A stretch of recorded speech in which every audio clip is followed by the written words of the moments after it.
If you clicked on this YouTube video, you probably saw that the title was something along the lines of, I almost lost everything. Sounds quite dramatic. I wanted to make this video, and it is just going to be a sit-down talk piece for the most part. So prime second monitor content, feel free to drag me over while you do other stuff, or load up something on your phone and go clean the house or something. But this is going to be kind of a deep dive into me. There's a lot of new people in the YouTube community and the Twitch community that don't know too much about me. And lately, since I've started being more vocal of criticisms, whether people like that or not about certain things, a lot of people have been coming at me saying like, you're gonna lose everything that you've built up over the past few years. You're gonna lose everything. And it's like, bro, coming from me, I have almost lost everything numerous times. I'm not new to this. I know for a fact this situation that I'm in right now is nothing compared to the situations that I've been in the past. I am not about to lose everything. I might be about to lose some members of the community because they don't like the direction the content is headed, but I promise you I will gain more members of the community that are going to value the channel for what it is and me for what I am. But this isn't just about Genshin. This is about me and my experience in the past of almost losing everything. Aren't you doing great after doing more variety? Best I've ever done. Mentally and monetarily, everything. The editors are eating good, bro. So I started content creation back in, I want to say around about April 2019, and I was making MMO content on a game called RuneScape, and I did that for god how long, probably a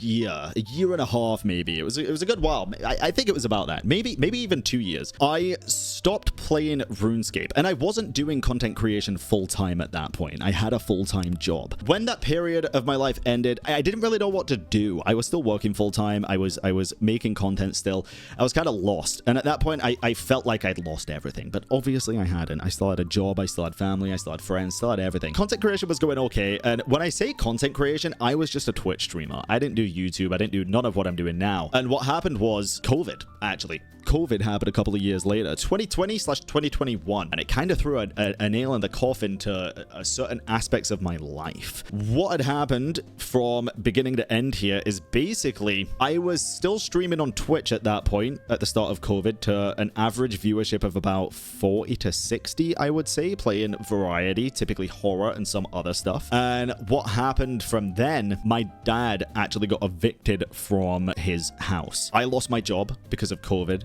So I decided I was going to pursue content creation full-time. I was just going to dive in because getting employed during COVID was also incredibly difficult. Not many people were fully willing to let people work from home. And I was living by myself at this point, albeit in a cheap house, which I was very grateful for. So I started up content creation properly at that point, and I tried to make it bigger. But at that point, I was still making far less than minimum wage. I'm going to keep it very honest with you. I was making probably about £1,000 to £1,200 per month. After rent and everything, that was next to nothing. With my dad getting kicked out of his apartment, I let him come and live with me for what was supposed to be a short while, just so we could like get back on his feet and find another job. I thought that was the right thing to do, and it was. But this was like probably the lowest point in my life where I truly did almost lose everything. Again, I was making under minimum wage. I wasn't just looking after myself at that point. I was also looking after my dad, who didn't have a job and didn't have a place to live. And at that point, obviously, he couldn't really find a job or a place to live because of COVID. And that lasted for about 2 years. And then he did get a job, but I was still looking after the two of us. So basically, on less than minimum wage, I was looking after two people, myself and my dad. And then one lucky day for me, genuinely, one of the luckiest days of my life, I feel like, I reacted to the Genshin stuff, and I uploaded that video on YouTube. And this is no word of a lie here. Genshin Impact literally changed my life. It took me from a place where I was in debt, trying to look after myself and family. It took me to a place where I genuinely, and don't get me wrong, I'm not rich by any means, but it took me to a place where I didn't have to worry about making rent. I didn't have to worry about if I could eat something other than noodles. It allowed me so many opportunities to be able to travel the world and meet new people. It is kind of funny. A gacha game is what got me out of debt. Right? Like, let's keep it apart. That is kind of humorous. It truly did change my life, and it also changed my outlook on life a lot as well, and it made me a very positive person. I was incredibly grateful for Genshin Impact and what it had done for my life, and I still am. But I think it also made me, for a long time, turn on blinders about like things that I wanted the game to improve on and things like that. So I typically only really made content on YouTube specifically. I've always been pretty vocal about my dislikes and criticisms on Twitch here live. But when it came to YouTube, because that really is what changed my life, it was the YouTube audience, I kind of felt obliged in a sense to only post not even super positive stuff, but not really talk bad about the game, right? That changed. Not when I'd made it. I don't like to think I've ever truly made it, because then I become complacent and I feel like I'm stuck in one place. I always want to be better. I always want to improve. I always want to strive for bigger and better things, whether that's analytics by views or subscribers, or whether it's by me as a person, be more vocal about my issues and things like that. And even to this day, I feel like I am way more myself. I am way more out of my shell, and I still give the same criticisms that I always have, but I think right now I'm more vocal about it, and I'm more emphasized when I give the negative opinions, right? There's a reason for this, and this is where a lot of people nowadays are telling me that, like, you're gonna lose everything because of this. It's honestly kind of the opposite. People will say that a lot and try to make you think that you should just keep being positive or not be as critical or not say things in a certain way. But this game changed my life. Literally. Of course, I want to still see it improve and retain players and gain new players and make old players happy. Of course, I care a lot about the game.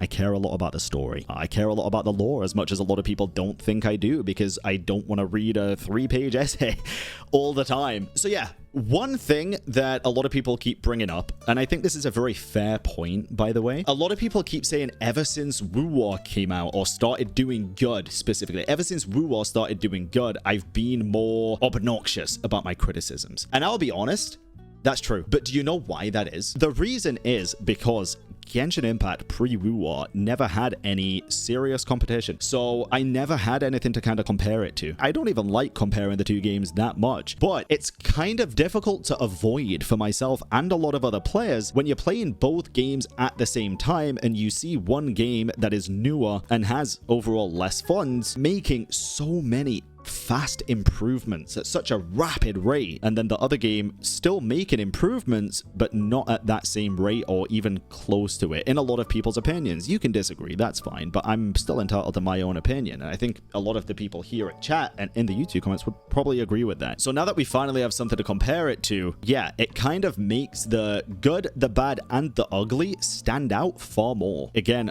the lore stands out in Genshin far more, because in Woo War, lore is still very convoluted and just not at a point that it is in Genshin Impact yet. It's just not. And in Wuthering Waves, the story presentation, a lot of people call me out for saying it's not storytelling you're worried about, it's story presentation. It's both at the end of the day.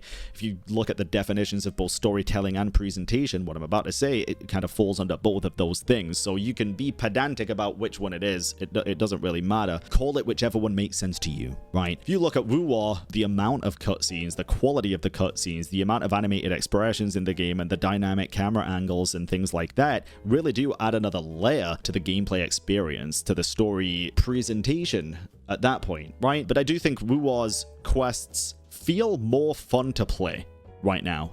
And that is just simply because the actual game, the story experience is better. With Genshin, I've said this time and time again, the lore is amazing, but I want it to be presented equally as amazing. I feel like Nodcry could change that, but for the people that are out there telling me to quit the game because I don't enjoy it, in that video, by the way, they put out comments saying just quit the game, take your own advice and quit the game, you're not enjoying it. In that video, I literally said, I gave the quest a 7 out of 10. I said it's probably the best cinematic cutscene we have ever had in Genshin Impact history. Enefa is a fantastic character. I love the character. The voice acting in the quest was phenomenal, bar like maybe a couple of NPC lines. But I gave my general criticisms on what I didn't like, which was the fact that, and people said this was a minor point and unimportant. And hey, if it's unimportant to you, that's fine, but you don't get to tell me what is important or unimportant to me. You can't just censor someone else's opinion because you deem it less important, right? The letter at the end that Varka read out, right? It was like he read the first line and the last line, and then we had to read the rest, which was a solid chunk of text. And I said, I would rather, I think it's lazy. I think it makes more sense to either read the full thing out or don't read any of it out.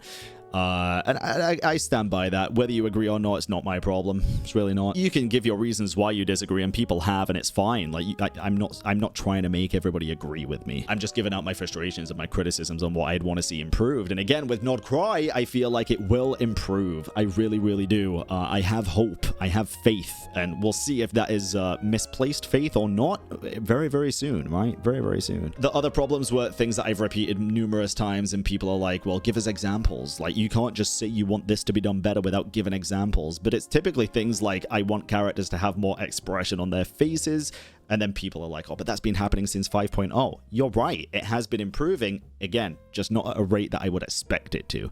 People then blame the engines, and it's like, well, ZZZ runs on the same engines, and their facial expressions are phenomenal. People are always going to be unhappy, and people are always going to be happy. I'm not going to be able to make everybody happy, and I'm done trying to at the end of the day. I think if I'm happy, that's what's most important. I am dead ass very much enjoying Genshin at the minute. I'm not enjoying the community as much. I'll keep it a buck. Not my community for the most part. I think all gacha communities are kind of up in arms with each other. The loud minority of either communities becoming louder, and it's becoming a problem for a lot of people. That's never going to be fixed though. It's just a problem that comes when you have a very popular video game. Same with anime. Again, same with consoles, console wars and stuff like that. It is what it is. But yeah, I don't know. I'm really not that worried when people are like, you're gonna lose everything because you're being critical, or the way you're presenting your criticisms is obscene or obnoxious. I don't think I am, bro. I think I've been through far more serious shit in life, and I have been close to losing everything before, and this does not feel like that. Also, very glad that we're branching out into more variety content, by the way. Really, really, really enjoying that side of content creation and getting to meet so many new people as well. And